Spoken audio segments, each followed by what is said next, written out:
Buenas tardes y bienvenidos a un nuevo encuentro con autoras dentro de la sección del mismo nombre que lleva organizando la Fundación desde hace ya pues 3 años, creo que este es el 4.º año.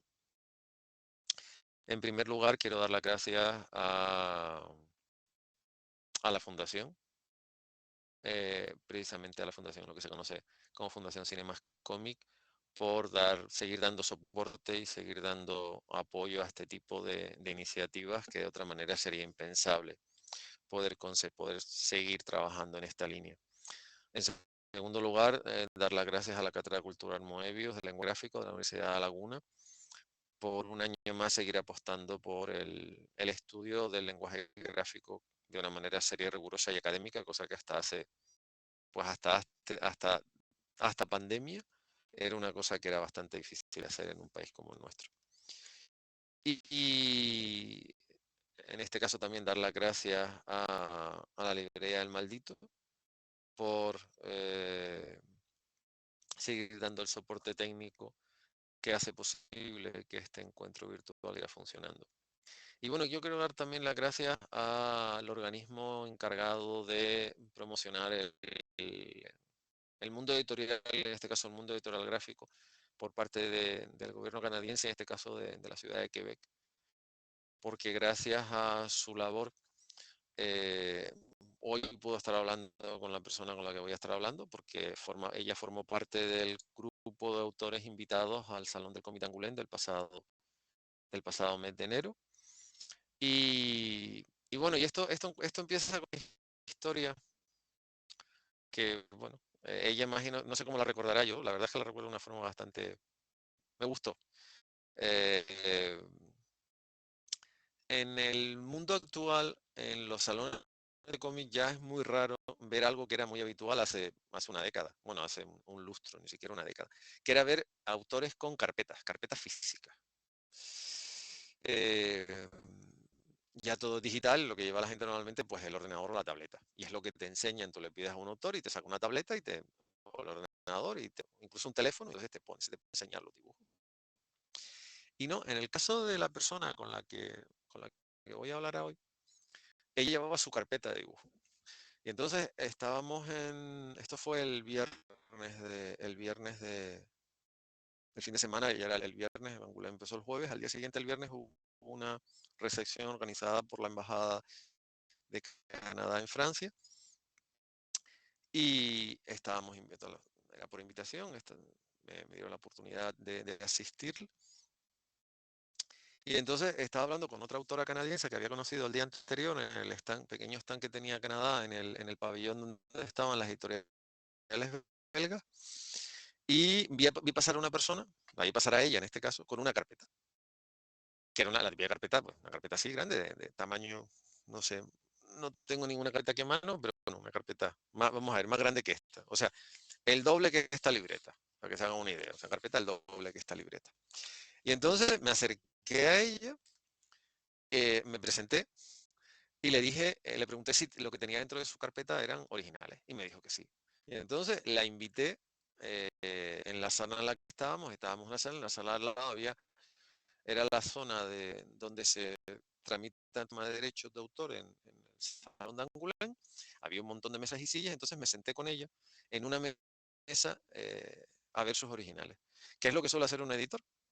Normalmente, y lo que solía hacer un editor, que ahora también lo hace, lo que pasa es que ahora las cosas han cambiado por el mundo digital. Y la verdad es que, bueno, me quedé muy sorprendido, de otras muchas, porque, y además eso lo pone ella en su pequeño currículum. Me sorprendió mucho que sus originales eran igual de clásicos que su carpeta. Eran originales a lápiz, tinta y color. Y la verdad es que me quedé muy sorprendido. Eh, Claire, I explained to the person that attended that virtual meeting that how was our first meeting. I explained that we are in the Canadian soirée in Angoulême Friday. I saw you with your folder in your hands. I introduce myself and say and ask this. you have your word inside, you say yes, and I say, I would like to see it's possible, and you agree, you sit down with me in a table, the same table that many other authors and many other editors in Angoulême use the 2 previous days to show to the editors, normally no in the same format, probably in digital format, much more than in physical format. And I really like the experience, because I really, in some way, I missed the opportunity to see the physical job of some author, because now everything is through tablet or laptop or even phone. But it's difficult. You need to meet with someone older in some way that continue to do, even the older authors continue to do their job in digital format, but they have original artwork, and was really nice. And the main thing was really nice that you accept the challenge to sit down with me, because I understand that it's not it's not easy. I know how difficult it is for my own experience, how difficult it is to sit down with one editor. In my case, not it's not the same, because if you are a writer, you need to give the manuscript to the editor, and the editor say, go out and return in 1 hour, normally, because they need time to read the thing to do. In your case, it's much more in the same moment. The editor need not so many times to see your job, but nevertheless, the feeling is exactly the same. You sit down in front of someone and say, you are you are insecure. In my case, I try to be polite, because I am not an editor, but I know enough of this job to uh, see how, in that case, how good is your job. For that reason, I invite to you to this virtual meeting. But nevertheless, I understand that to sit down in the same place is so hard. Eh, lo mismo que he dicho antes en castellano, se lo acabo de interpretar ahí en inglés, y lo único que he añadido ha sido el que entiendo que para un autor sentarse con un editor siempre tiene, digamos que una problemática, porque evidentemente estás delante de alguien que está jugando su trabajo. Y lo único que le he dicho es que la diferencia entre ella y yo es que ella, al ser dibujante, el editor le puede dedicar 10 minutos, 10, 15 minutos, y en mi caso, al ser escritor, el editor normalmente te dice, vale, déjame el borrador y vente dentro de 1 hora mañana, porque el editor necesita tiempo para sentarse. O sea, digamos que la agonía es un poquito más grande, pero en realidad es exactamente lo mismo. Haber dicho todo lo anterior, la persona con la que voy a hablar es Claire Gallagher. Welcome, hello, welcome, thank you very much to accept my invitation.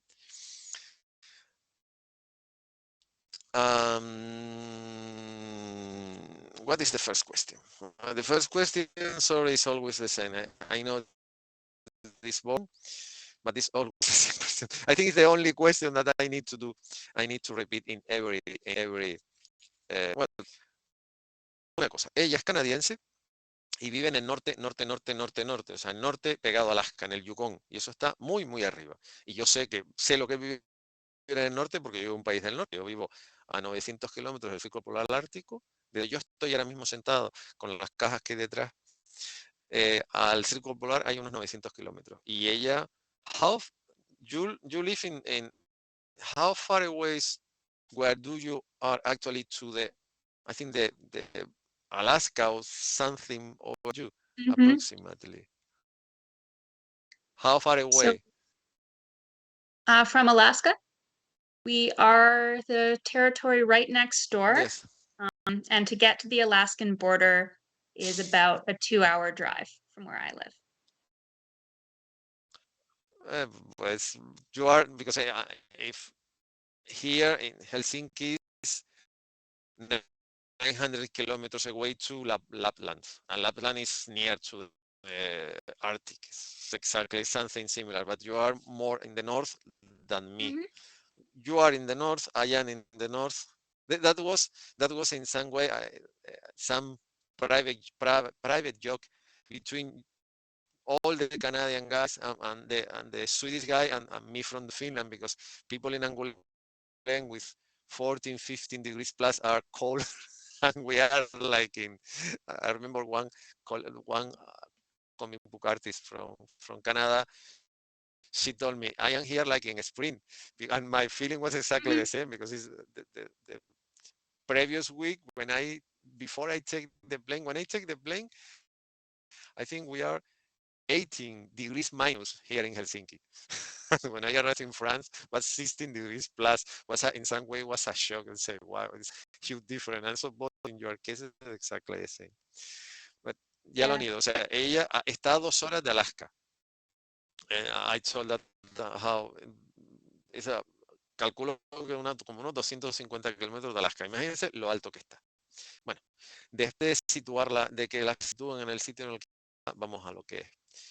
The first question is always the same. What do you do the things you do? Why you are a comic book artist and illustrator and not another thing? I have always had a very big imagination, and I've always been someone who's wanted to tell stories. And I've always had like a very visual sense in my head of what I wanted those stories to look like. And the thing that drew me to comics was that they were very immersive.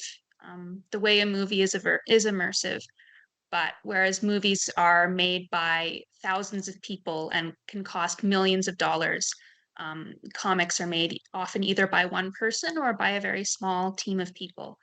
And so it felt very accessible, like something I could make one day if I wanted to, if I worked at it.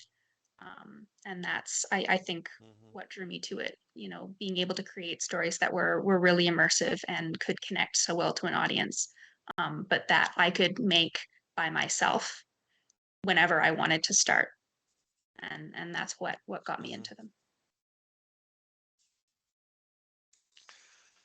A ver, ella dice que la razón por la que se dedica a lo que se dedica es que siempre ha tenido mucha imaginación, un gran sentido visual en cuanto a las historias que puede imaginar, y que además le gusta contar historias.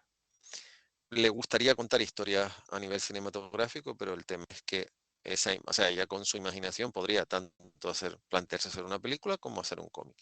El tema es que hacer una película, para hacer una película necesitas un batallón de gente y un gran presupuesto. Y el tema es que hacer un cómic es una cosa más personal, tienes mucho más control, es muchísimo más asequible. Y al final acabas haciendo lo mismo. O sea, acabas teniendo la misma posibilidad de contar una historia. Lo que pasa es que sin toda la logística necesaria para poder hacer una película. Eh, dado, you live in the north of the world, I live in the north of the world. But my original, I born not in Peninsula, I born in Canary Island, where the foundation is, with a totally different climate. It's hot and it's a totally different approach.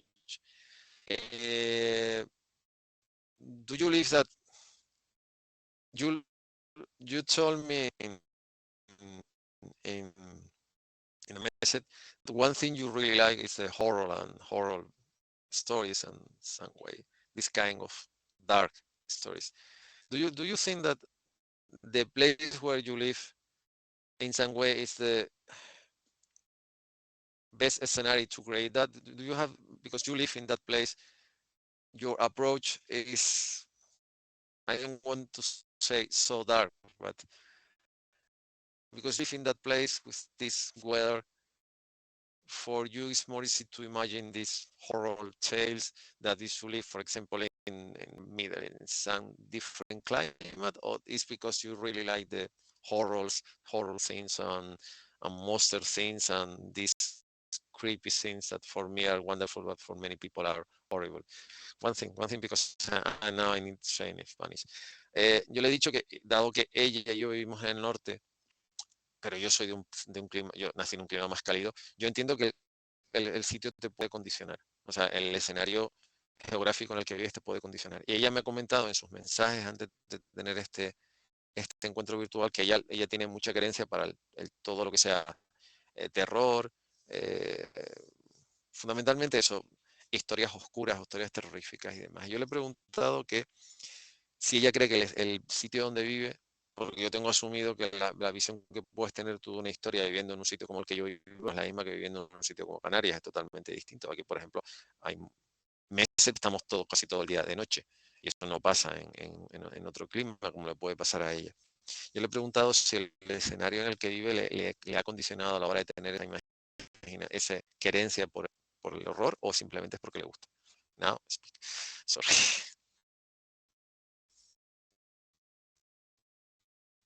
Would you like me to answer the question?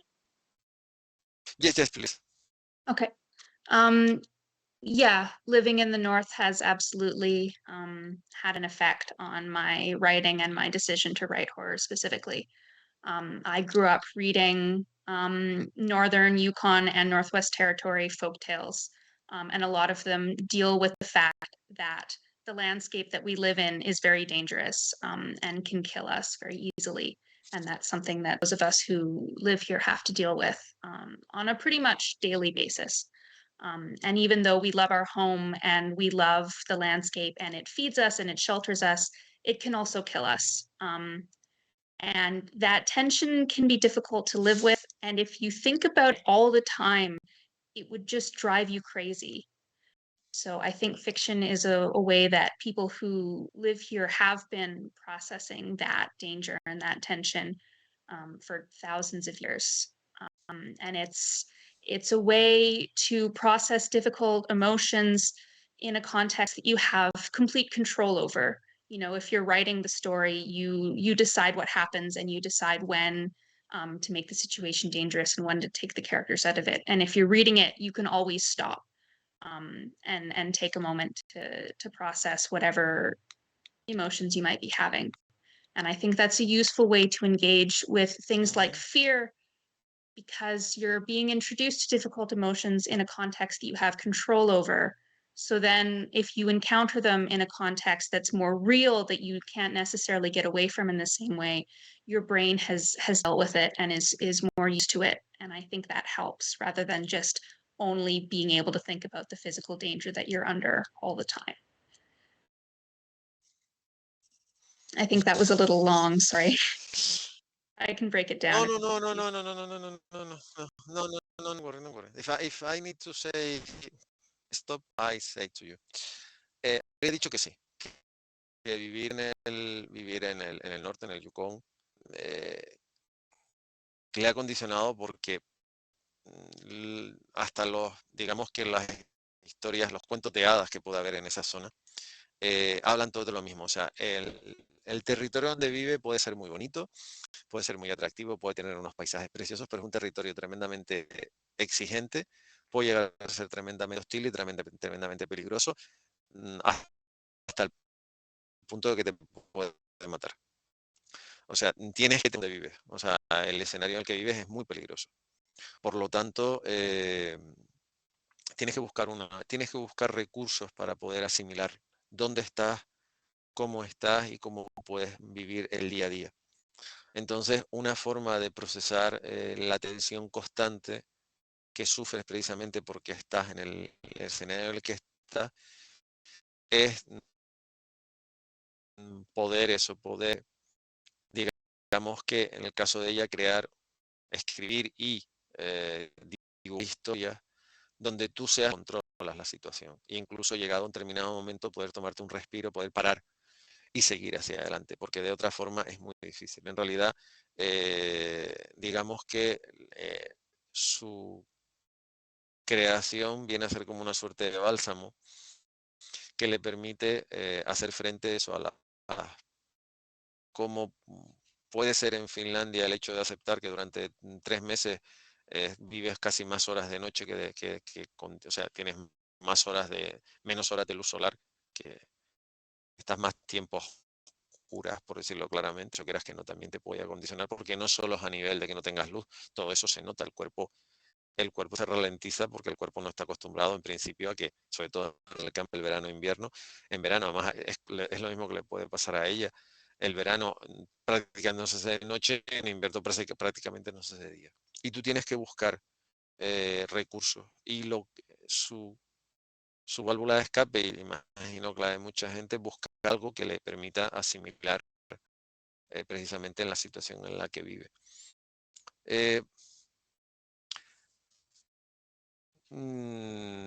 You send me different example of your job, and now you are working in your first graphic novel.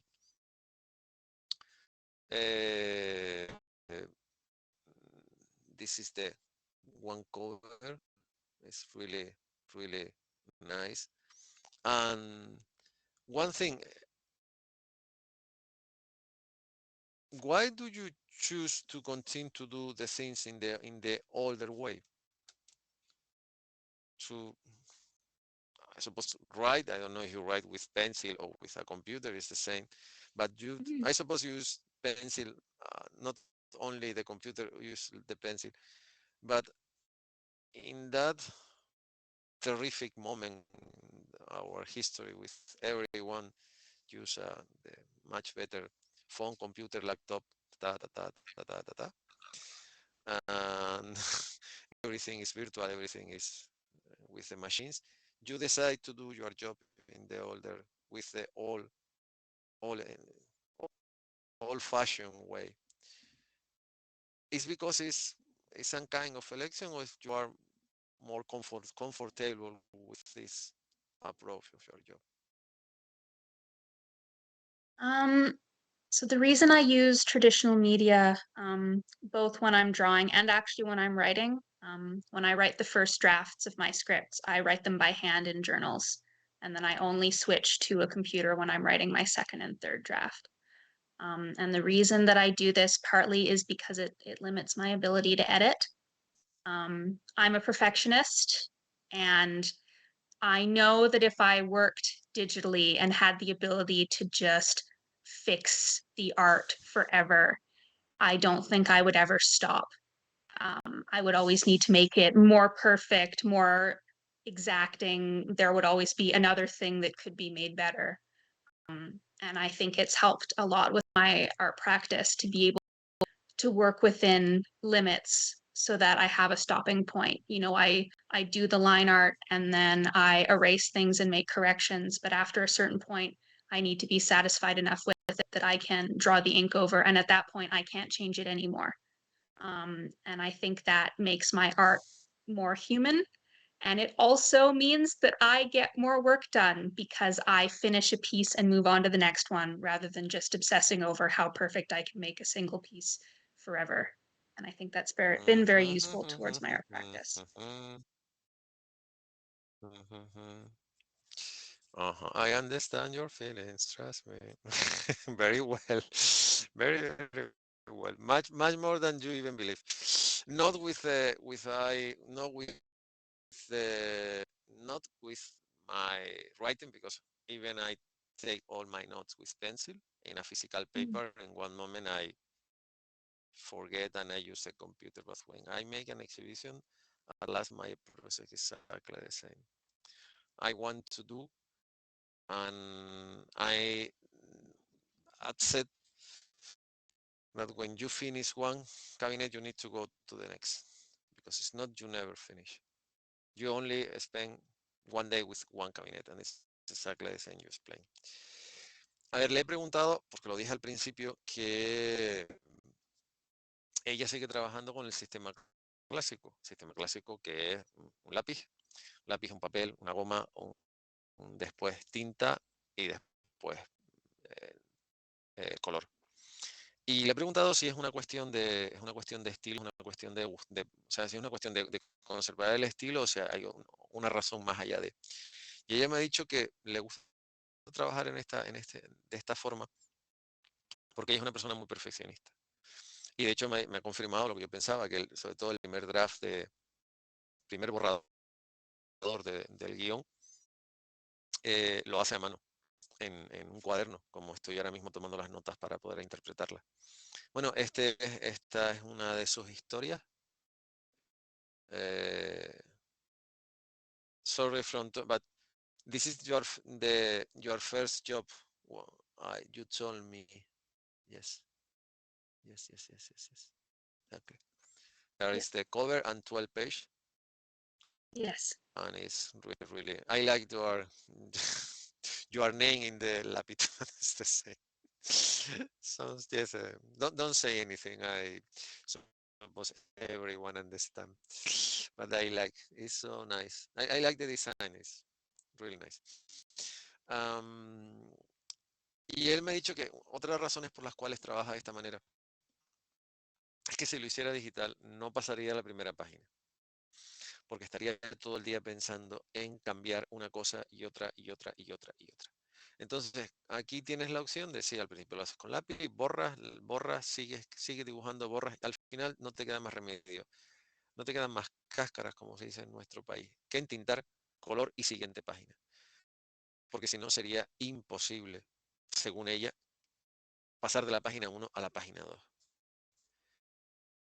How much, how much, how much time you use to make one page, for example, of these strawberries? Hmm. So that one, the style is a bit simpler, so it takes me about 3 days per page. My current comic, because it's in full color, is more like 5 to 7 days per page, just Mm, depending on how complicated the page is and how much is going.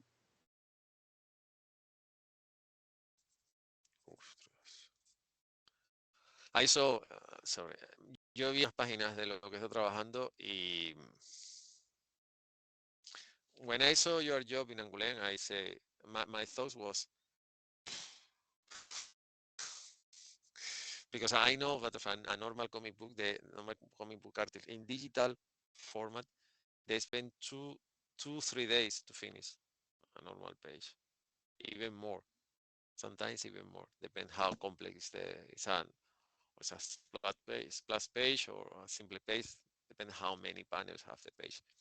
And because I know many classical comic book artists, someone told me that they spend even 10 days per page. From the reason in the French market, people have 1 year to make a 48 album because it's the only way. It's not they don't have enough time. But ella me ha dicho que para hacer, por ejemplo, esto que ahora seguiremos viendo páginas, esta es la portada, a medida que sigamos viendo páginas, la veremos que para este trabajo, que son 12 páginas, eh, como son más simples, ella dice que invirtió aproximadamente 3 días en hacer cada página. En lo que está haciendo ahora, que es su primera novela gráfica, ella dice que puede invertir entre de 5 a 7 días por página.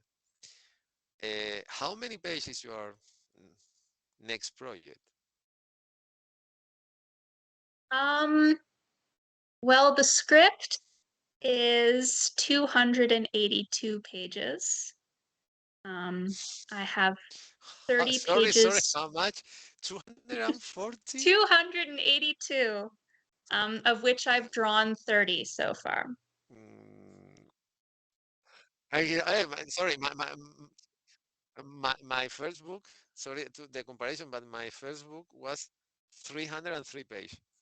Well, originally was 325. But my editor, when he received the manuscript, called me and said, "Sorry, this is too much. You need to Mhm. cut something like 20 pages." And the last was 303.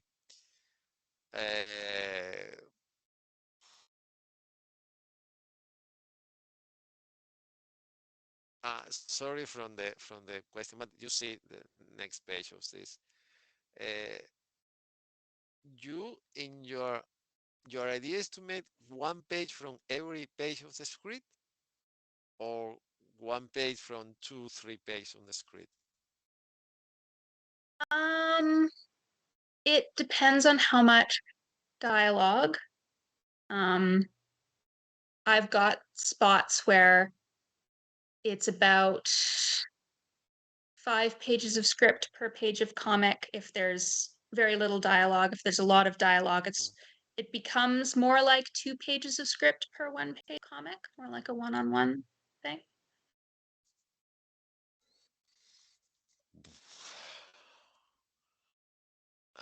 In that case, in the best case scenario, you are working in something about 108, 250 pages, something like that, Yeah. more or less. um, well,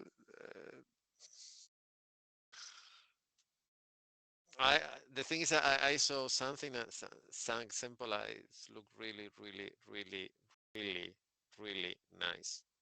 The thing is, and I believe it's from an author is good to have challenge, even in that case.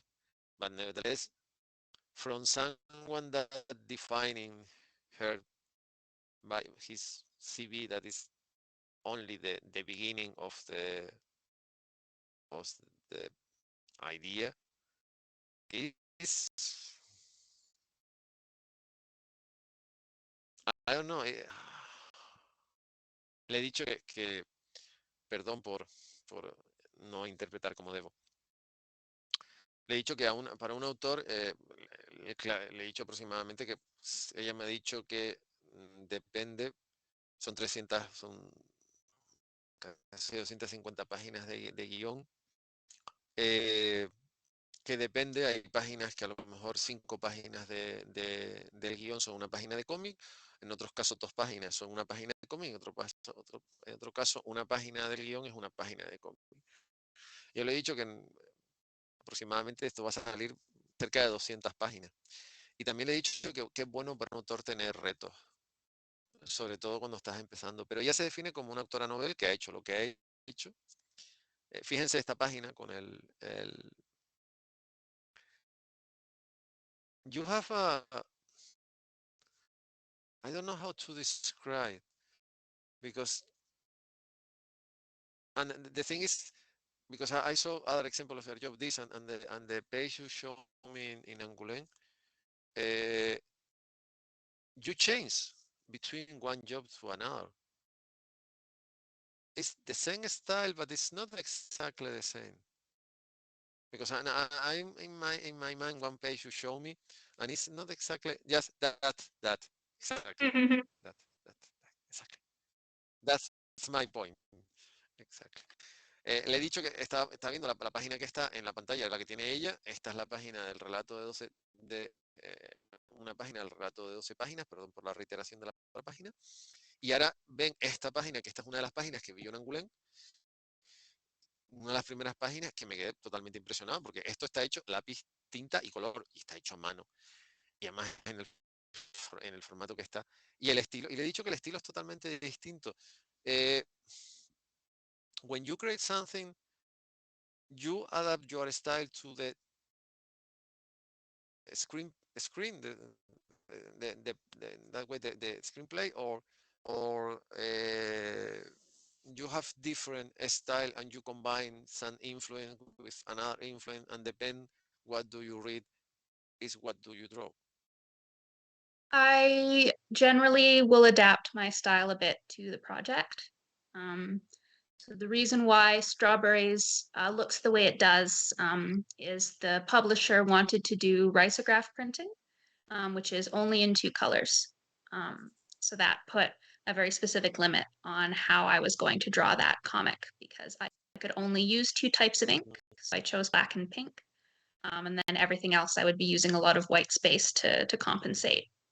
And similar with the black and white cover you see over there, that was also a printing decision. So sometimes, especially when I'm working with more independent publishers who might not have the financial means to make very elaborate stuff in full color, I'll adapt my art to what they can afford to print. And also sometimes a publisher, if they're doing an anthology or a particular project, has an ambiance that they want. And so I'll adjust my style to fit that if I have to.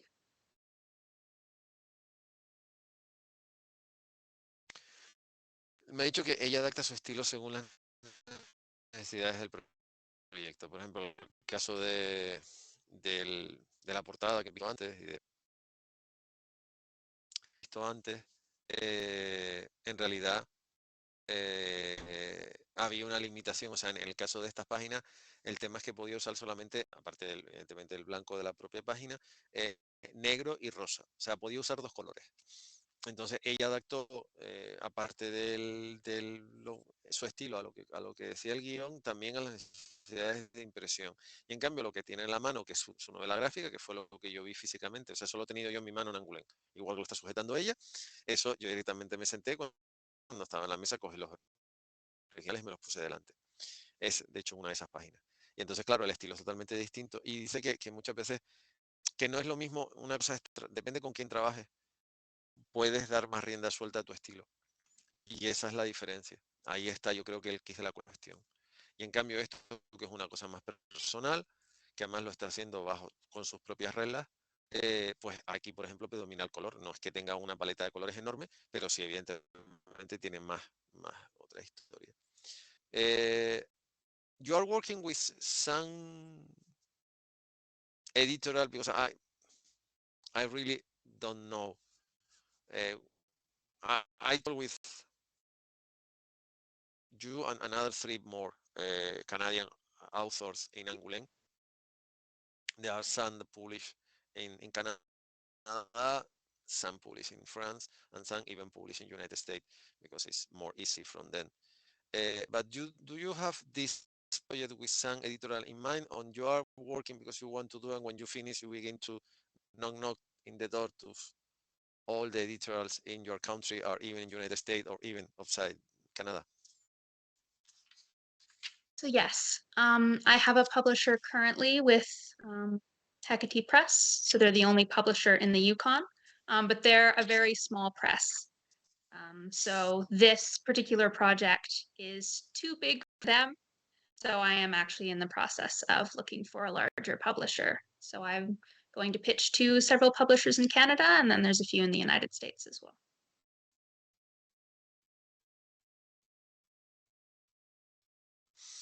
Sí, lo que me ha dicho es que, a ver, en donde yo vivo hay un editor, hay una editorial que es muy pequeñita, pero que esto lo está pensando para, o sea, la idea es venderlo en editoriales más grandes en Canadá y venderlos en editoriales en Estados Unidos.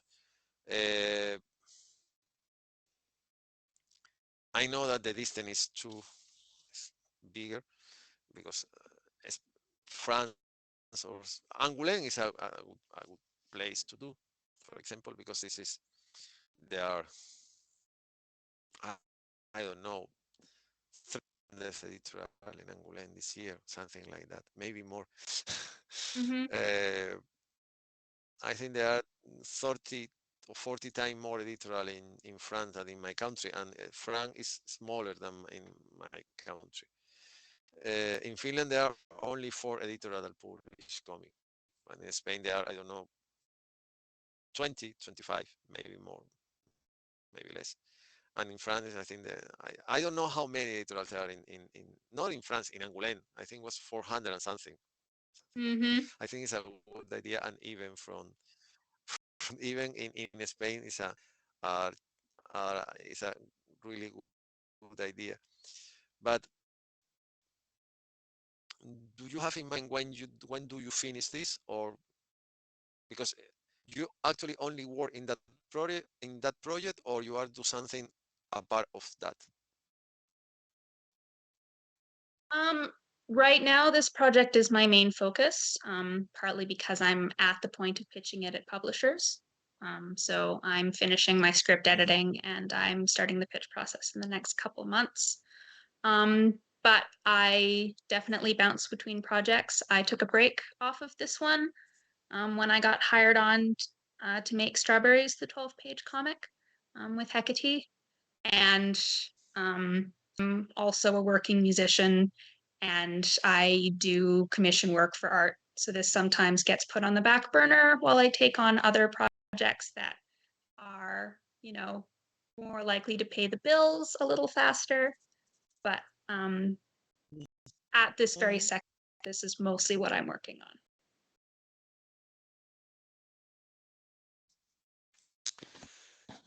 Yo le he dicho que si está haciendo más cosas, me ha dicho que ahora mismo ese es su principal, pero que bueno, que también hace más cosas, que está abierta a otro tipo de proyectos, a personas que les hacen encargos y también hace cosas dedicadas con el mundo de la música y que en principio siempre trata de combinar lo que está haciendo con algo que le ayuda a pagar las facturas de una forma más rápida, pero que ahora es este es su principal proyecto. Eh, a part of the scenario where do you live, and I suppose you're bored there too. What are your main influence in the comic book illustration industry or even in the movie industry? Uh, Yeah. sorry, I don't like the comparison. Sorry, but because this 2024 is the 30th anniversary of the Crow movie. Not the original James O'Barr comic books, but it's the anniversary of the Brandon Lee, Alex Proyas movie. When I saw The Crow, and it's an image I really like. Sorry, but I saw something of this movie too. But the question is, what are your main influence in comics, movies, TV, books, whatever? Um, for comics, my first influence was Calvin and Hobbes. My mom gave me all of her copies that she had when she was a teenager, and I loved Mm, how elaborate it was, especially compared to other sort of newspaper style cartoons. I was also a kid with a big mhm. imagination, so I related a lot to the story and like the elaborate detective and monster and dinosaur fantasies Calvin comes up with. And I just found them really beautiful and immersive. And it was set in the United States, but the landscape, his house backed off onto the woods. My house at the time backed up onto the woods, so it was very familiar to me. It looked like a lot of the places that I had played in as a kid. Um, and a lot of my influences are from the horror genre. Uh, for movies, definitely John Carpenter's The Thing, the way it deals with the cold and also specifically monster that is going out to mimic human beings. The idea of monsters that pretend to be humans and sometimes humans that can be monstrous is a concept that I find very interesting and that I use a lot in my writing, both in my comic writing and my music writing. Um, and the other one would be Mariko and Jillian Tamaki. They're also Canadian comic artists.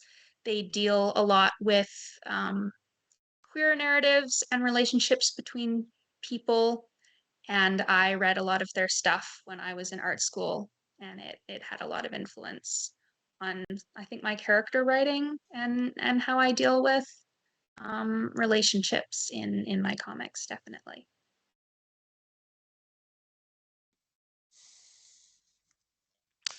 So when you talk about the monster and the human, Guillermo del Toro, the Mexican Yes. director, he told Mhm. me several times because I have the great honor and the pleasure to meet with Guillermo a few times in my professional life. He always say the same that that the men don't need to imagine monster because the real monster are the human being. Yeah. They always say the same. Why we need to create Dracula, Frankenstein, or something if we have monsters around us every day, at every second? And it's unfortunately it's true. Eh, yo le he preguntado cuáles son sus principales influencias. Dice que de cómic, una de sus principales influencias es Calvin y Hobbes, que por supuesto, yo soy de la misma mentalidad. porque Benny Hobbs vamos a ver, es un grandísimo referente. Y por muchas y varias razones, pero sobre todo por la capacidad, aparte que está muy bien dibujada y muy bien planteada la serie, eh, eh, por la imaginación del niño, que es capaz de imaginarse pues lo que se imagine, ¿no? O sea, las aventuras que pasan, los monstruos, los dinosaurios, todo lo que sale. Y después comenta que la casa en la que viven los personajes se parecía mucho a la casa en la que ella vivía cuando era pequeña, por lo tanto tenía como más puntos de contacto con la historia. Y después también dice que a nivel de influencia, una de sus grandes influencias es cinematográficamente hablando John Carpenter. Y sobre todo la película de Thing, o La Cosa, como se le llamó en castellano, porque es una película hecha en el Ártico. En este caso está hecha en Noruega, pero bueno, da igual, en un glaciar. Y evidentemente ella lo tiene muy, digamos que es un escenario que lo tiene muy presente, como lo puedo tener yo viviendo donde vivo. Y evidentemente ahí es el principal hándicap y casi uno de los principales monstruos es el escenario. Y después esa dualidad que entre el hombre versus el hombre contra el monstruo contra el hombre, cuando en realidad muchas veces, y le he puesto el ejemplo de Guillermo del Toro, director, persona con la que he tenido veces en mi vida, dice que no hace falta que inventemos monstruos, que ya hay monstruos suficientes en la raza humana como para inventar ningún tipo de monstruo. Y después también comenta que, bueno, y que todo eso también, ese tipo de influencia se nota tanto en su forma de escribir como en su forma de componer, claro, que también es músico, y que tiene también influencia de autores de cómics canadienses, sobre todo cuando estaba en la escuela. Eh, One thing you need to understand when you have this type of meetings is in the foundation is the chair of the university, and there are different type of person that attend this type of virtual meeting. One are the professional comic book or professional illustrator, and there are some students that are in the middle of the trip between to be an amateur and to be a professional. You told before that you are in art school. What was your experience? Do you believe that was because there are for the people that attend one university here in some art school or college in United States and the university, there are different approach. There are people that really don't like because they spend 2, 3, 4 years doing a lot of theoretical approach, but they don't know really any topic until they go out and begin to work. And there are a different approach that they understand that it's a mix between theoretical approach and you have some possibility to do some training or something. And when you go out, you understand that something you heard in your class are real, and you have the possibility to use this concept, this approach.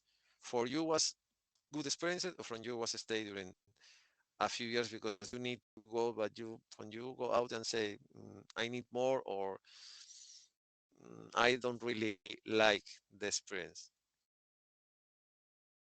So I had two very different art school experiences. I did my first year of art school in a small art program in the Yukon, up in Dawson. There was only 9 students in the school, and we had the whole building to ourselves. So it was very unusual in terms of art schools. And I really, really enjoyed my time there. It was a lot of very practical instruction. We did a lot of art in the community. The school had a gallery attached to it, and it was very much like a learn as you go approach. Basically, we would be given assignments and then sent out to find materials and just build things and figure things out through trial and error. And our teachers definitely guided us along and introduced us to new materials and concepts. But the idea was very much that we were there to be artists and to be really in charge of our own education. And that I thought was very useful to me in my art practice. That was only a 1-year program though, so I transferred afterwards to Emily Carr down in Vancouver, which was a much bigger more sort of typical art school. I wasn't there for very Ujú. long. I left when COVID hit. So I was in Emily Carr for about 9 months. It was a lot more theoretical. It was a lot more kind of academia for the sake of academia. Um, and there was definitely, as you said, some stuff that was very useful, some stuff that was not particularly based in the real world. And there were definitely professors who had been teaching for a very long time and had kind of lost touch with how the current art economy was working.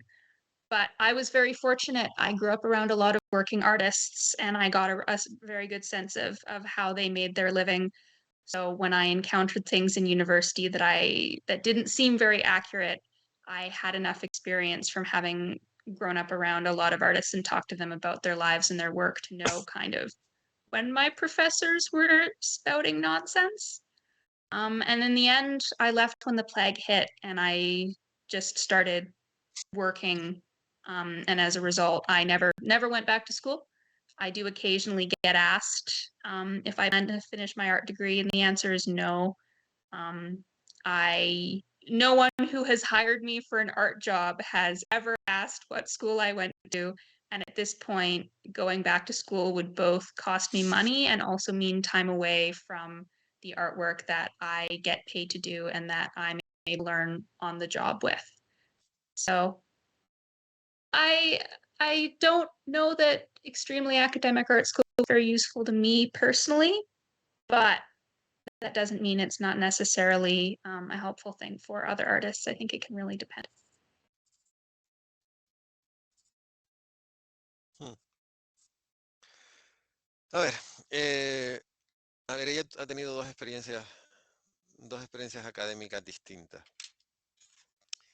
La primera fue un programa de un año donde ella en el Yukon, un programa que además estaban solamente nuevos alumnos en el instituto, en el edificio donde estaba ella. Y un programa muy práctico. O sea, además es un centro de estudios que tiene una galería de arte, ¿no? Entonces, digamos que todo estaba volcado, todo estaba planteado que aquello en lo que estaban trabajando tuviese una aplicación en la vida real. Y eso, y además, evidentemente, como tampoco también tenían la posibilidad, con un contacto mucho más directo con los profesores, y los profesores también trataban de ser como más claros en lo que estaba pasando. Realmente, realmente en ese año les estaban preparando para ser artistas, para ser profesionales y enfrentarse al reto de que tengas un encargo, que tengas que hacer como la página que ella está sujetando. Y cuando se acabó este programa, la mandaron, se fue a Vancouver, que es una de las grandes ciudades de su país, a una escuela de arte mucho más grande, mucho más clásica, mucho más teórica, donde había profesores que sí, pero había muchos profesores que seguían enseñando con los mismos esquemas de hace, no sé, 20, 5, 30 años, y que en realidad habían perdido, de cierta manera, un poco el contacto con la vida real, con el mundo real, con el mundo en el que están viviendo. Ella tuvo que dejar ese programa a los 9 meses, porque fue cuando estalló la pandemia. Y fue cuando ella regresó, y todo el tiempo que estuvo, evidentemente, digamos que parada, porque como estuvimos todos de una forma o de otra, o encerrados en casa, fue cuando ella se dio cuenta de que en realidad no le hacía falta seguir con más cosas. Y de hecho le han planteado el terminar su licenciatura, y ha dicho que no, porque a ella le supondría no solo un gasto económico, sino también perder un tiempo que ahora ella misma está invirtiendo, porque ella terminó, digamos que cuando volvió fue cuando se puso a hacer cosas y empezaron a surgir trabajos, y eso es lo que al final le vino a demostrar que, bueno, pues a la diferencia entre el primer año, que fue mucho más práctico, mucho más real, mucho más realista con el mundo que estamos viviendo, y el segundo año, que no deja de ser eso, una aproximación mucho más académica, que por supuesto tuvo buenos profesores, buenas clases, pero que no respondía tanto a las necesidades de lo que ella estaba demandando. Y después también comenta que ella siempre estaba rodeada de artistas, de autores. When you say art authors, is comic book artists, illustrator, painting, a mix between all this group, Yeah, a bit of everything. creators that create. Yeah, the Yukon has a very large arts community, especially for how small the population is. So I grew up around painters, comic artists, a lot of musicians. My dad and I are both musicians, so I spent a lot of time in the music community. And filmmakers and directors as well.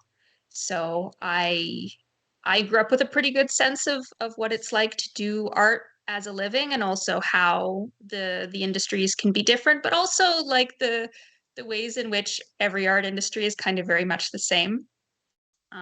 So I grew up with a very real sense of the realities of being a working artist, but also because of my upbringing,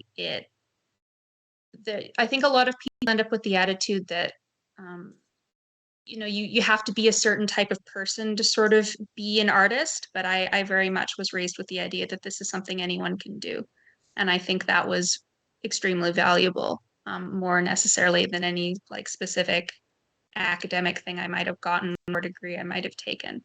The fact that I knew that people from all walks Mhm. of life could be artists and could also make a living as artists was extremely important, and it definitely is what the main thing that led to my wanting to go into comics.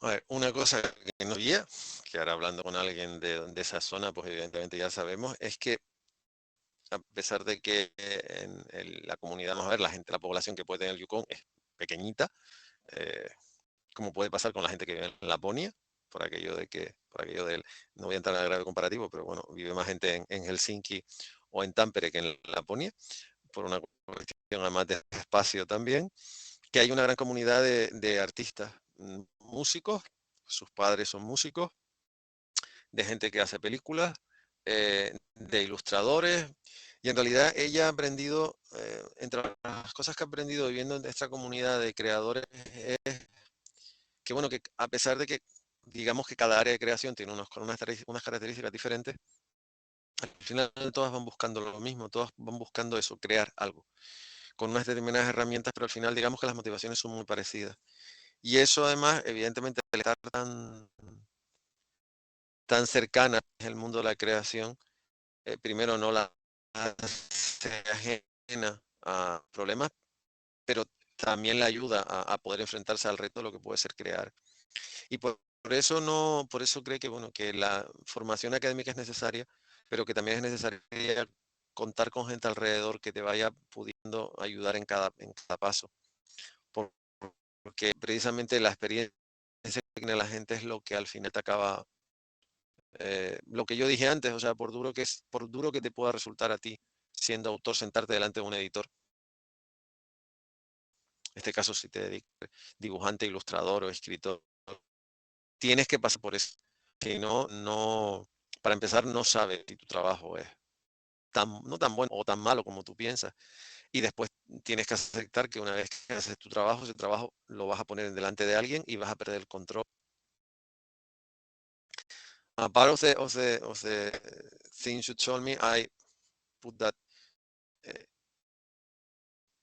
it's good to have people around you that have more background than you in different areas, but at last you are a creator. It's the same. You do music, you illustrate, you make comic book, you make movies or painting or whatever. You are you are you need to focus all your energy into create something. You have different tools, but at the last create something with different tools, but you create something. And to do this, you need to understand that the second after you finish, you lost the control of your job because you put your job in for someone, and someone heard your job, see your job, read your job, and it's when you need to accept that you lost your control. Mhm. Because even if you believe it's horrible, someone can to say, "Oh, this is wonderful," or even if you believe this is wonderful, someone can say this is horrible, but you don't have any control. You have some Yep. control when you are in the middle of the thing, but when you finish and put in front of an editor in that moment you have some control, but when editors say yes and you send the material, you lose all the control, because now it's a different approach, and when this job is in the market, you are only the person that you see, and you see your name, but it's the only control you have to say that your name is good writing, and it's something you need to understand. And if you grow in this area, it's true, it's more easy to understand how the things work. And Mhm. I agree too with your approach about the academic way. The academic way is necessary, but it's not the only thing. You need much more than that, because when one day you finish, you have your degree, and you go out and you go to the real world. And in the real world, things work. I don't know how to describe and not use a horrible word. That's the thing. Uh, uh, you talk about, for example, you have a particular style, but if you had the opportunity, do you want to have the poster from a movie? Could you For repeat that? Sorry. I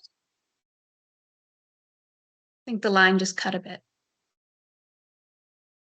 if you have the opportunity, yes, if you have the opportunity, do you want to do a poster or a different poster from a horror movie or a sci-fi movie or something like that? Because you talk all about The Thing, the John Hmm. Carpenter movie that was made near to my country in Glacier in the Norwegian, Mhm. I don't know, in the Norwegian north. But if imagine that you attend something like San Diego Comic Convention, and you know the San Diego comic, uh, one comic park, one books park, one movie, one TV, one toy park. It's everything is inside the San Diego Convention Center. Um, if someone see your job and say, "Do you want to do movie poster or even the box from a toy for a horror toy? Do you want to do something like that?" Oh, definitely. And I have done work like that, not for movies, but for musicians. Like I've made album covers and band merch and stuff. I definitely enjoy taking somebody else's artistic project and kind of making my own interpretation of it. I think it's a really interesting way of sort of engaging with another person's creativity and sort of having their story and being able to honor what they made and also making it your own a bit. So if you make art for a living, it's a good way to make money.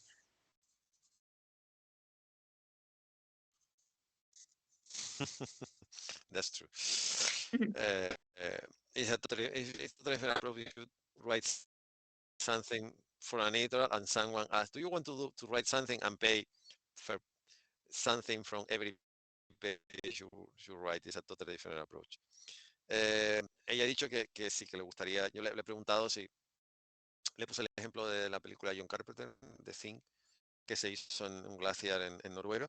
Eh, y ha hablado de esa película y de la influencia que ha tenido el cine de Carpenter en su trabajo, que si le gustaría, y ha dicho que sí, que le encantaría, que ya ha hecho, bueno, una de las primeras imágenes que vimos en proyectada es la portada de un disco.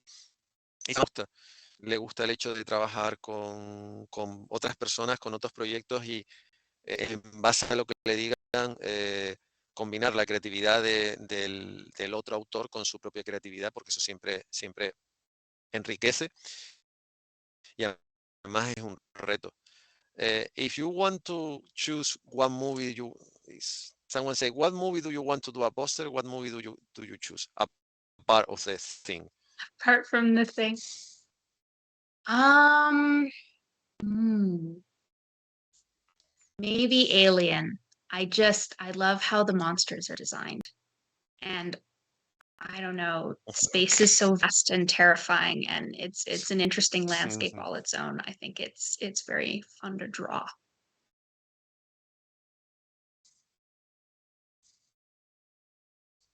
choice. That's the thing. Mm.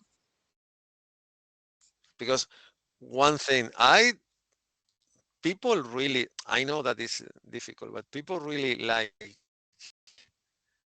the Alien poster, but I Mm. don't really like the Alien. Like first Alien poster Mm. made in 1978 that people have no idea because it's a poster with different lines of characters draw, and is actually this poster is quite difficult and it's quite expensive to find one. I know, trust me. Uh, and was only made from the, I suppose, in Canada was possible to see from American market, and the Canadian market in Spain was so difficult, and Europe was so difficult. But this poster with the eggs, I really don't like this poster. I know different approach. There are one Mm. approach, for example, with Ripley with the helmet, with the white helmet, and like this, you see the face of. But the original Alien poster is not one of my favorite. I like the gear design. That's the art part. But the poster is not. I think this the in some way this. I think behind this poster you understand that 20th century folks really don't believe too much in Alien, Mm. because I remember when I saw the two poster. I saw the first poster, the teaser, and I saw the second, the original, the official poster from the movie, and it's not. You see the poster and see what is. It's not this poster. There are posters that you see the poster and say, "I want to see this movie."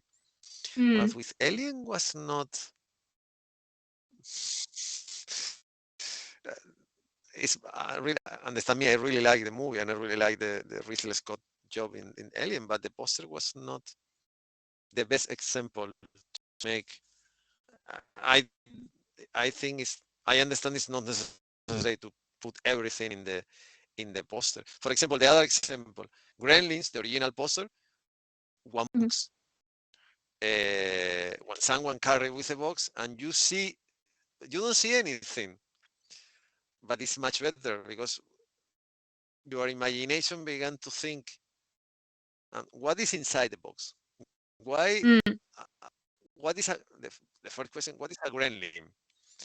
Because you don't see anything. You don't see. You only see a few, a small half of the Mowai, but you don't really see anything. I really like the approach of this. But with Alien, even the egg is not like the eggs you see in the in the movie. Yep. I think it's a good idea you do something with this. In that case, now to Disney. Eh, le he preguntado qué le gustaría hacer, qué cartel le gustaría hacer, el cartel de la cosa de Carpenter, y me ha dicho que era el cartel de Alien, porque además le encanta el diseño del personaje que hizo Giger. Yo le he dicho que a mí personalmente el póster original de Alien me gusta. Me refiero, no me gusta porque no me dice nada, me da la sensación que Fox, da la sensación de que 20th Century Fox no confiaba para el proyecto, y póster que, y además he puesto el ejemplo de que el primer afiche, el primer teaser, el primer cartel que es un cartel que prácticamente no se vio fuera de Estados Unidos y Canadá, que estaba dibujado, era muchísimo más bonito. Y muchísimo, o sea, y era igual de enigmático porque no acabas de ver las figuras muy definidas, pero te daba ya una sensación de desasosiego, cosa que el cartel del huevo, así como los diseños de Giger son muy atractivos, el cartel no es muy así. Y también le he puesto el ejemplo de que en cambio el cartel de Gremlin, que tú solamente ves a una persona con una caja de regalo y ves un poquito de la manita de Gizmo, es para ellos es mucho más atractivo, porque tú puedes empezar, no sabes lo que es un Gremlin, y dices, bueno, ¿qué habrá dentro de la caja? I explain exactly what I said to you in that case. And other question, because you are an artist, is you can with your job to San Diego. I know there are a few big comic conventions in Canada because Mhm. I checked yesterday and because I received a few emails from someone in Canada, and there are things in Montreal or in a few more big cities in Canada. But if you carry this big comic convention in Canada or in United States, in San Diego or in New York Comic Con or somewhere, and you sit down in front of some big editor, big editor is Marvel, DC, Image, even Dark Horse, and they say, what do you want to do for us? What character do you choose? You have the opportunity to work with Marvel, DC. With Image is different because in Image you create character you want. It's Mm, like in Dark Horse. You have yep. one idea, crazy idea, and the approach of Image of course is you are the owner of your job and do whatever you want. Create something different is quite difficult. But Marvel of DC comic offer the golden ticket. What do you want to do? And we say yes. What do you, if you had the opportunity, do you choose any of these character, or you prefer you continue to create your own script and your own character? I mean, I definitely am used to with my own things, but I certainly wouldn't turn down the opportunity if it came up. And I think any story can be made compelling if you're willing to put the right amount of thought into it. And there's also like superhero and Marvel stuff that um, I grew up with and that I find really interesting and enjoy reading about. When I mentioned before, like monsters that pretend to be people and people that pretend to be monsters, I really liked Venom when I was a kid. I thought the like alien parasite thing interacting with the human brain was really cool. I had like a bunch of action figures of him. So I think that would be a fun one to draw if I ever got the opportunity.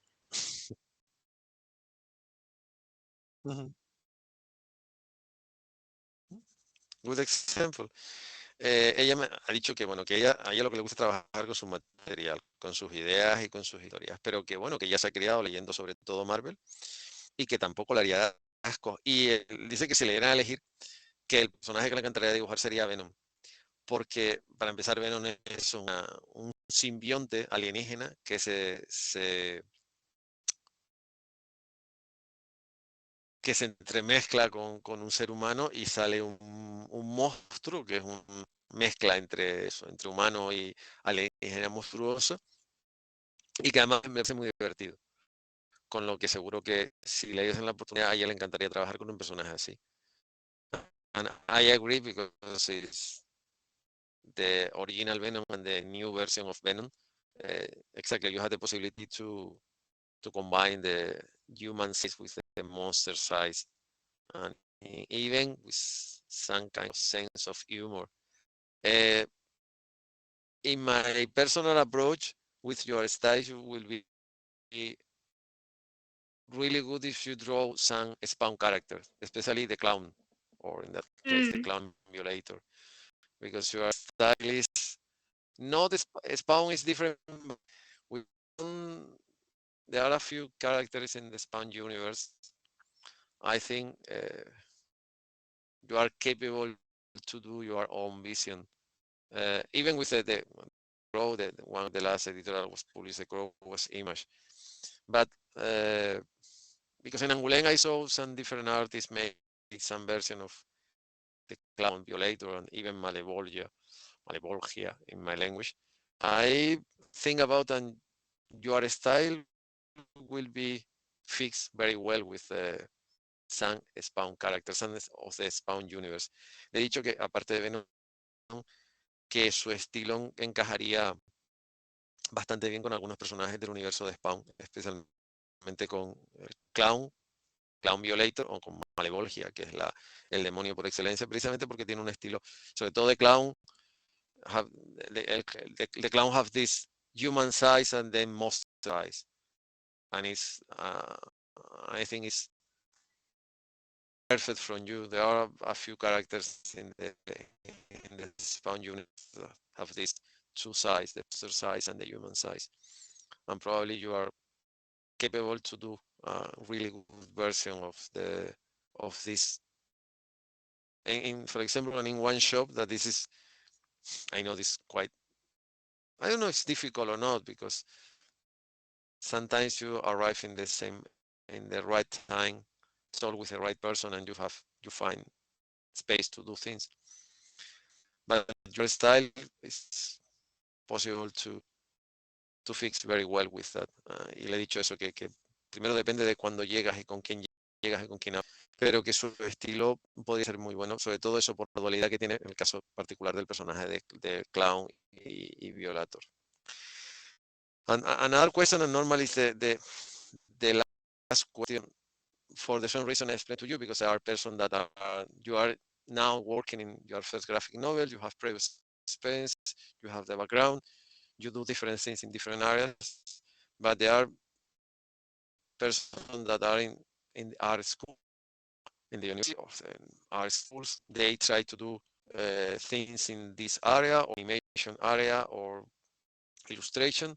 At the last, you need to draw.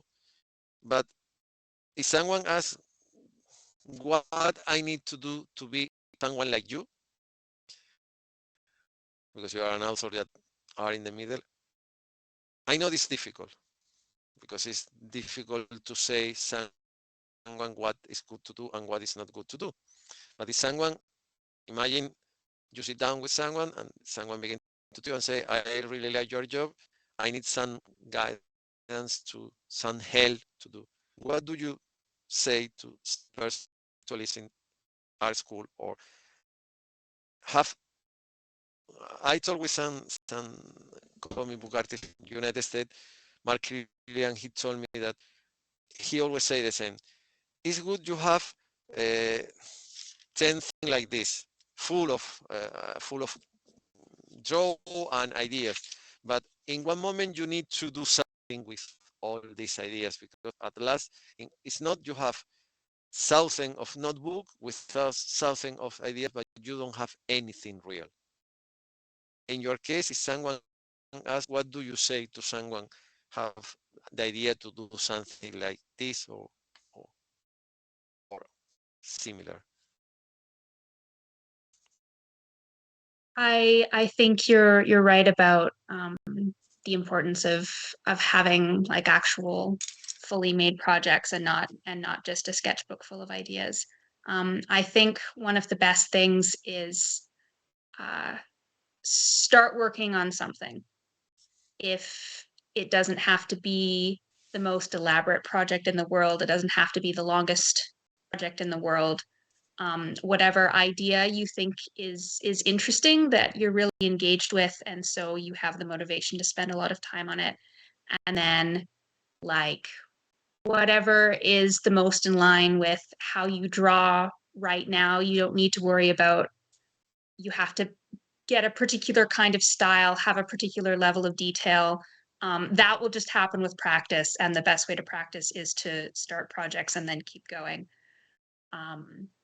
So I think just making something, whatever story most interests you, just start with that and make something short, make something straightforward or rough or whatever. Just get used to starting a project and then completing it till the end and then moving on to the next one.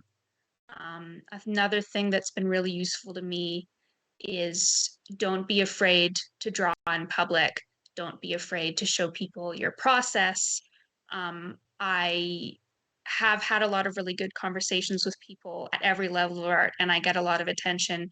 And that's actually what got me here today. Was I had my portfolio with me and was drawing in public.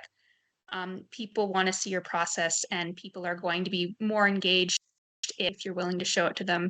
And also, if you are always having your art with you and out, you don't have to worry about like finding the right moment to show people your work, because it's already there, and it makes it a less fraught thing. And makes it a lot easier to have those conversations about your art, because you just get a lot of practice in because it's out all the time. I hope that was useful and fairly concise. It's and you say something and normally any artist don't say that uh, sit down in front of someone and begin to draw. Because there are comic book artists that it's impossible to sit down and don't do anything. Because it's in whatever, in a comic book, in a piece of paper, whatever, they need to do something, even they talk with you, because they understand that if they draw something you enjoy. But it's like exactly the same. I know that for example, in Angoulême, and you and me have the same accreditation. You and me have the same accreditation. But I have author accreditation and I have the accreditation from one stand, from one editorial. That in that case, from one Belgian cultural center, La Maison Outreach. And even I have the budget from the foundation. In some way, was a mix between author and a professional guy. But you don't have any problem to sit down with me to show your job. For the reason when you know, because I am new in that and say no, no. Because trust me, I meet with comic book artists with, in theory, more experience like you, that first step, they don't talk. They in front of you and they say yes or no. Because they are really good in front of the paper, or in front of the tablet, or in front of the computer. But in front of the people are horrible. And I understand that our job is stay alone working. And this is in some way, for us, it's a wonderful scenario. But time to time, you need to go out. You need to do something that is important. It's put in front of someone. And it's you begin to do what I do this. And someone say, why? And why you choose this on do not that. You need to be capable to explain what are your influence. Because it's not it's difficult too. But the thing is that and the thing is that this point that is good and it's necessary to sit down to draw in front of someone. Not everyone, trust me, I spent decades in that area. Not everyone say. And this is important because it's when you have feedback in the same moment. No, it's not the same when you are in your home and you draw something, you send the editor, and 6 months after someone says something in a comic convention or in a newspaper, in that case in social media, whatever. No, you are sit down in front of someone, and in the same moment, someone say, you even see the face of these people, of this boy and girl, and it's when you understand that they really like what are you doing. And this is quite important because you need to understand you are an artist. Le he hecho la pregunta que se suele hacer siempre a los autores, es que como profesional, ¿qué le dirías a una persona que todavía no lo es? Y esto las palabras que dijo Mark Creeley en el salón del año pasado, cuando dijo que está muy bien que tenga 10, 20, 30 libretas llenas de bocetos, pero que eso no sirve de nada si no lo transformas en una idea, en algo que, digamos, en algo tangible. Y es exactamente lo mismo, que tienes que ponerte a trabajar. Que no importa que sea una cosa muy elaborada y que tu estilo todavía se esté formando, porque el estilo lo vas a tener a medida que trabajes.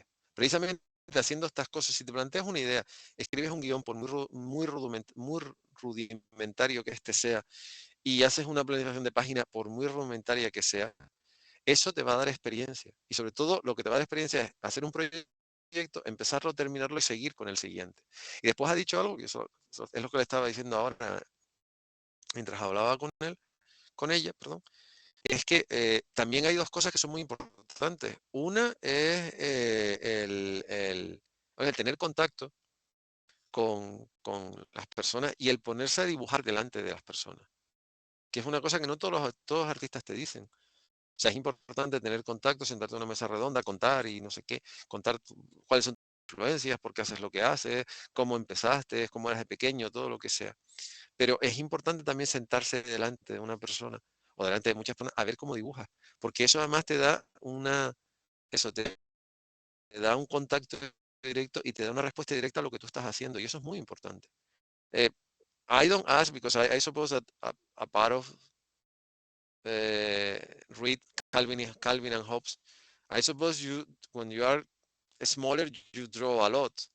Mm-hmm. Like, mm, like you spend too much time with a pencil because, but this is something every kid. I have two small kids, and the older is almost 5 years old. He spent the last 2 years with a pencil in his hand, and when he has the opportunity to sit down to paint something or try to draw something, I think it's something in every kid there are some person that some small artist in some way they choose what thing they want to do, and I suppose you are exactly saying that everyone, but I am you offer a new perspective because it's not only to the idea to do something, focus all your energy in these small things to the beginning, in the beginning, to the beginning, to the end, finish and do the same. You put another topic over the table that, hey, it's important to put in front of other people. It's important to explain are my influence, what are the things I really want, what I do, the things I do, and it's important to draw in front of someone because it's when you learn how well, how good are you. With this approach, do you want to be some kind of teacher in the future? Um, Probably not as a full-time job necessarily. Partly because I think teaching is a vocation that if you're going to do it well takes up all of your energy, and I like spending most of my energy writing stories and making comics. But when I've had the opportunities to teach in a smaller scenario, like just workshops and things, an hour, 2 hours at a time, I really love it. I really enjoy my process with people and seeing, explaining what worked for me when I was learning my craft and figuring out, sort of how other people learn and what works for them and how those things are the same and how sometimes they're different. Um, I think it's always something that I'm gonna do in some capacity, and certainly I expect there'll be more opportunities to do it, and I'm very excited about that. Le he preguntado con la forma que tiene de entender todo esto, si les he planteado una vez ser profesora, y dice que en su esquema ser profesor es un trabajo a tiempo completo, hay que dedicarle mucho tiempo, que ella prefiere más escribir y dibujar. Pero que cuando he tenido que dar talleres de 1 o 2 horas, ese que se lo pasa muy bien, que le gusta mucho y que además está siempre abierta a este tipo de cosas porque no solo por la ayuda que pueda prestar, sino porque es algo que enriquece mucho, porque al final cuando te pones delante de alguien a enseñar, alguien te puede hacer una pregunta que lo que te hace es pensar y entonces cuando te das cuenta realmente si estás haciendo estás haciendo lo correcto o no. Eh, Claire, I am very happy with myself because after all this year, my instinct worked very well. When I meet with you, and when I sit down with you and saw your job, I am I remember perfectly well the page you showed me and when you sent me the material, and I really believe that you are a really good artist. The thing is, a comic book artist, illustrator, or whatever is something not necessary. And I hope that, no, I have not. I am pretty sure that maybe in 2 years, I hope before, but in 2 years, I will have the opportunity to sit down again with you and talk about your first graphic novel because I was impressed. And not only how is your approach of this because you are the 21st century comic book artist, but you have a classical approach, and it's good because you have the capacity to combine the older style and the new style. And I really like how you understand this job, because it's true, you know the rules, and you try to use your skill in the best way possible. You try to combine the things. And I believe that from the people that attend this virtual meeting, that especially the people are in the street between to be someone in the art school, but they want to be someone different when they finish their studies. You are, for the reason I tell you, to think about to be inside some academic approach to these things. You try to be clear. You try to explain how these things work. What do you need to do? And tell something. If you need to spend hours and hours and hours do this, you need to do something you really want.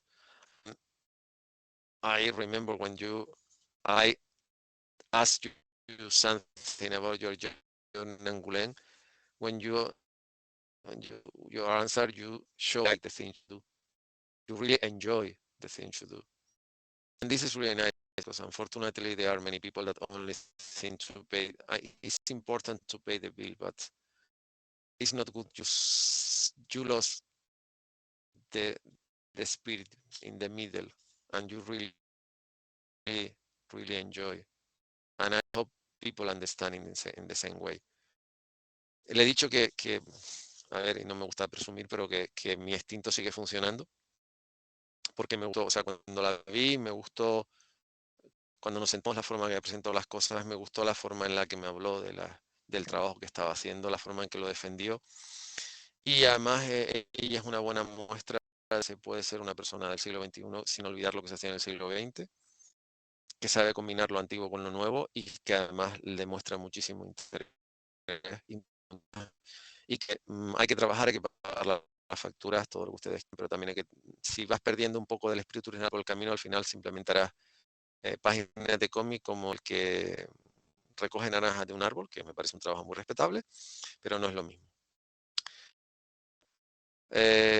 Anything more to say, or you are happy with this crazy virtual meeting? Thank you very much for having me. This has been really, really lovely. You've been great too, and I'm excited to share my art with people. So thank you again. Yes. Con los agradecimientos de rigor a la Fundación por seguir dando apoyo a todo esto, a Cátedra Cultural Moebius, a la Idea del Maldito, a las personas responsables de haber llevado a todos estos autores a Angoulême este año, y a Claire Gallagher por haber pasado este rato, mandado el material y haber respondido además de forma bastante clara y detallada cuál es su trabajo, por qué lo hace, cuáles son sus motivaciones y cuál cree ella que debe ser la forma en la que una persona que se quiere meter en este mundo debe hacer las cosas, que es su opinión, es su experiencia, pero creo que es extremadamente válida porque además ha tocado una serie de puntos que normalmente no se suelen tocar o se suelen dejar un poco olvidado. Ya cuando vayas a un salón de cómics lo verás. No, es bueno que también te sepa qué es lo que se va a encontrar, porque así, mientras menos sorpresas tengas, muchísimo mejor. Es bueno tener iniciativa, es bueno ser creativo, pero también es bueno saber con lo que te vas a encontrar, porque así es más fácil. Claire, for the institution I represent, for myself, has been a really good, great honor and a real pleasure to meet with you.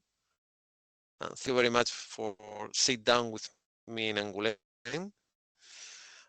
without the previous presentation. Thank you very much for sharing your job with me, and thank you very much from all my emails from the last 3 weeks and from agreeing this virtual meeting with me. I hope that you enjoy, and I hope we will have another opportunity to talk about your job, because I really want to see more page about this job you are show actually in your hand. Y gracias a todos ustedes y al soporte técnico, la realidad del maldito, este encuentro virtual entre España, Finlandia y Canadá haya salido lo suficientemente bien como para que ustedes lo puedan ver. Muchas gracias, buenas noches y nos vemos en un siguiente encuentro virtual con autores. Bye bye.